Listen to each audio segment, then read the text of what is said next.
ধন্যবাদ। আজকে কমরেড প্রভাত স্মৃতি বালিকা উচ্চ বিদ্যালয়ের বার্ষিক ক্রীড়া পুরস্কার বিতরণী অনুষ্ঠানের আজকের বিশেষ অতিথি এবং প্রভাত স্মৃতি বালিকা উচ্চ বিদ্যালয়ের কলেজের ভারপ্রাপ্ত প্রধান শিক্ষক, আজকে মাননীয়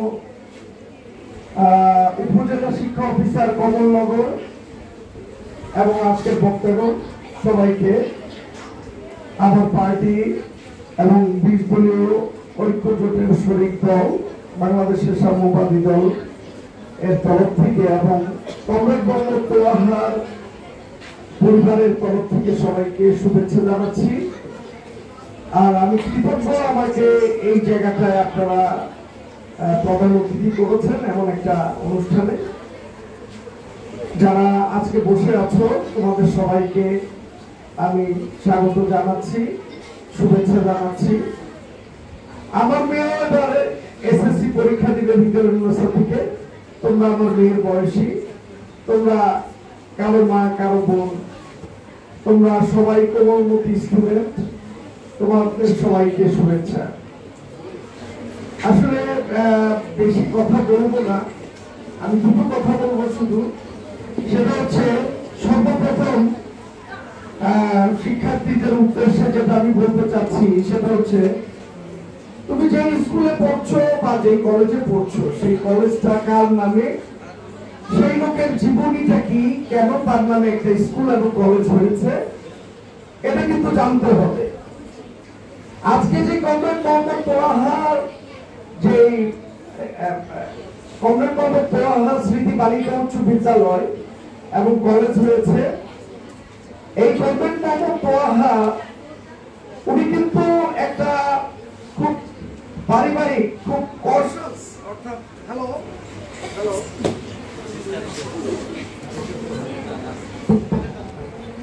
পারিবারিক খুব একটা কনশাস, অর্থাৎ আইন শৃঙ্খলা নিয়মানুবর্তিতার ভিতর মানুষ হয়েছিলেন।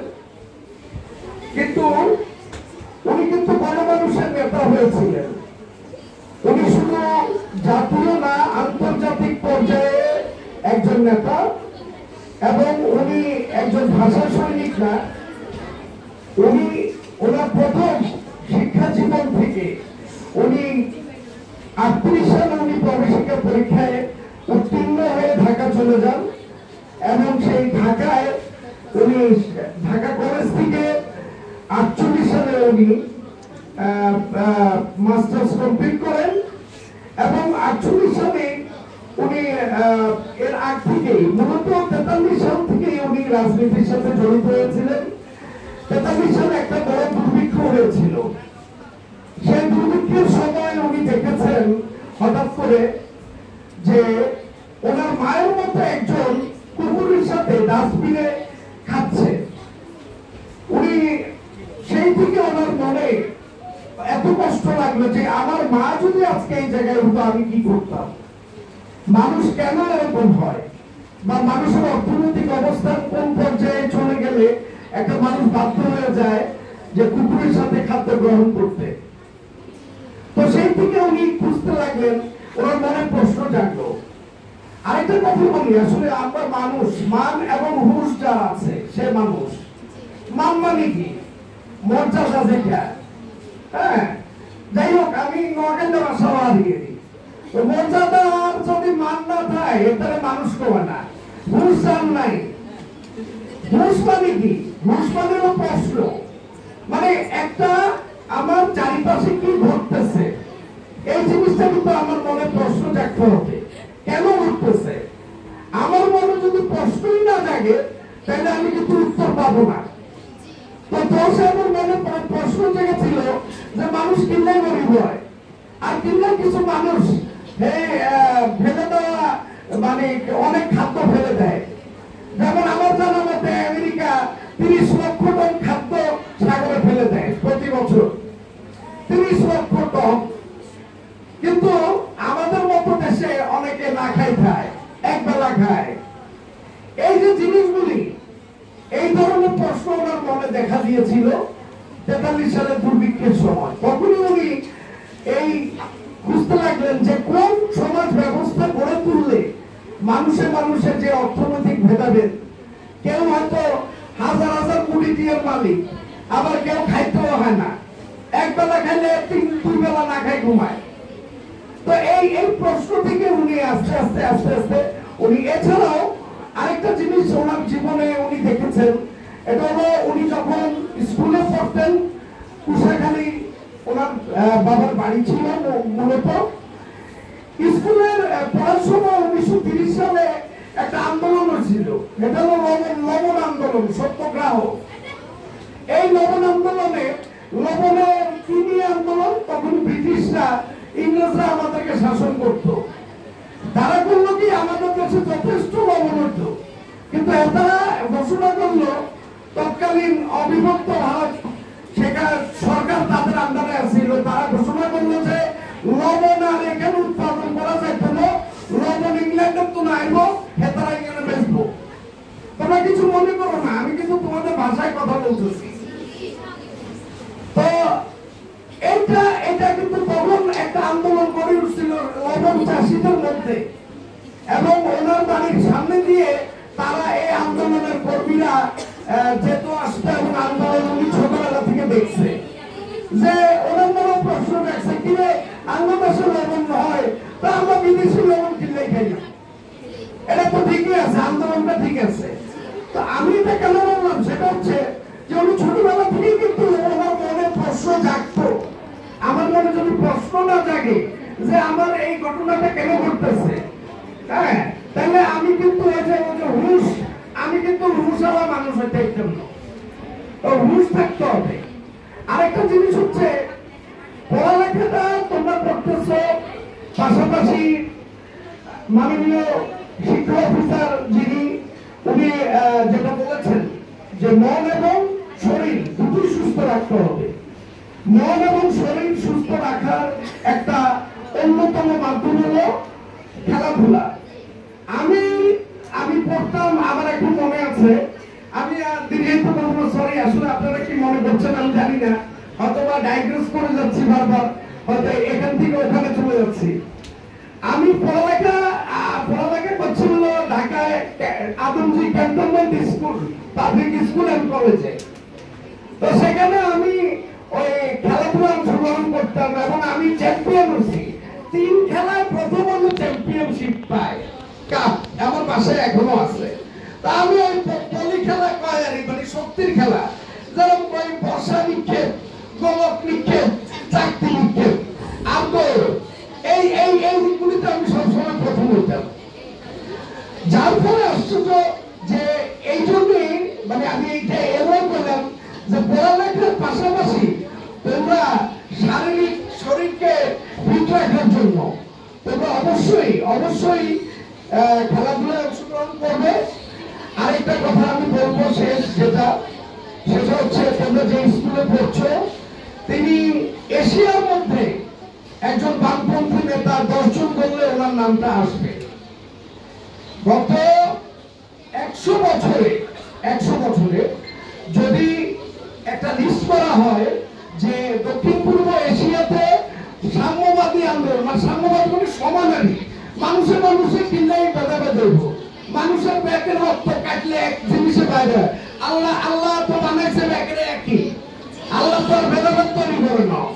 তখন কথা হচ্ছে, তাহলে তোমরা একটা জিনিস মনে রাখবা যে দক্ষিণ পূর্ব, তোমরা যে স্কুলে পড়তেছো সেই স্কুলের যিনি প্রতিষ্ঠাতা, যার নামে স্কুলটা প্রতিষ্ঠা করা হয়েছে, উনি দক্ষিণ পূর্ব এশিয়ার 10 জন কমিউনিস্ট সাম্যবাদী নেতার মধ্যে একজন, উনি একজন। এবং আমাদের একটা প্রবণতা, সেটা হচ্ছে যে আমরা যে তারা ক্ষমতায় যাই, আমরা ব্যাগ মুছিয়ে লাই, নিচে কার কি আছে এটা স্বীকার করি না। হ্যাঁ, আমরা চেষ্টা করি যে আমার বাপ বা আমার জামাই বা আমার ভাই, এই না তার কেউ নাই। তো একটা দেশ যখন গঠন করা হয়, একটা দেশ যখন সংগঠিত, একটা দেশের যখন উদ্ভব হয়, এর পিছনে বহু লোকের, বহু মানুষের রক্ত, ঘাম, মেধা কাজ করে। এটা মনে রাখবা। যেমন এই যে আমরা মাওলানা ভাসানী, অনেকে প্রত্যেকটা মালা উঠছে, কিন্তু মাওলানা ভাসানী কে? প্রত্যেকটা নেতা আমাদের এই বাংলাদেশ প্রথম জাতীয়তাবাদী নেতা হলো বলে, পিছের মেয়েরা তোমরা একটু চুপ করো প্লিজ, আমি শেষ করে দিচ্ছি। আমাদের জাতীয় আমরা একটা জাতি হিসাবে, বাঙালি জাতি হিসাবে আজকে মাথা তুলে দাঁড়িয়েছি। এর পিছনে কিন্তু প্রথম যে আমরা যে একটা বাংলাদেশ হয়েছি, আমাদের এইটার নাম ছিল পূর্ব পাকিস্তান। পশ্চিম পাকিস্তান আমাদেরকে শোষণ করত। এটার বিরুদ্ধে প্রথম যে সরকার উঠেছিল, প্রথম যে ওয়ালাইকুম আসসালাম জানাছিল, আসসালামু আলাইকুম না, ওয়ালাইকুম আসসালাম, তিনি মাওলানা ভাসানী, মাওলানা আব্দুল হামিদ খান ভাসানী। লুঙ্গি আর একটা লুঙ্গি আর একটা এই পাঞ্জাবি আর একটা টুপি। তো ভালো মানুষের না তো আল্লাহ সুন্দর সুন্দর ড্রেস, বড় বড় গাড়ি লাগে না, লাগে হচ্ছে কাজ।